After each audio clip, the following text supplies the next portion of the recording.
called Tied to You, and it's completely fictional. The girl in the poem has brown curly hair, but it's not me.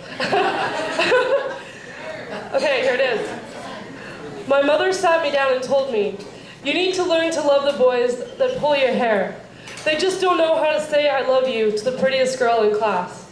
I was 5 years old and I hated kindergarten. I loved Susie and Brenda and Amy. I loved my teacher and the flowers by the sink, but I hated that boy Charlie. He pulled my Shirley Temple curls like they were slinky toys, and I cried, and I whined, and I tattled, but I never stopped to think that maybe he just liked the feeling of my hair wrapped around his finger, like it was tying him to me. In grade 5, I pretended not to notice the freckles that dusted his nose, or how his hands always seemed just big enough to keep mine warm. I knew he always picked me for heads down 7-Up, but I pretended not to notice, and made a point of guessing a girl. We played tag at lunch and he would still find a curl to pull. In grade 8, I stood next to him on the beach on Canada Day, and I laughed when he wrote "fuck" into the night with a sparkler.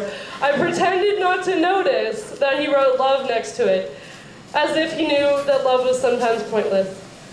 In grade 10, we played water polo together and brought our team to provincial victory. I pretended not to notice the muscles that shaped his body, or how his shoulders were fleckled just like his nose.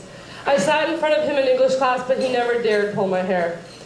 In grade 12, I couldn't pretend not to notice the way our eyes met every morning as we got off the bus.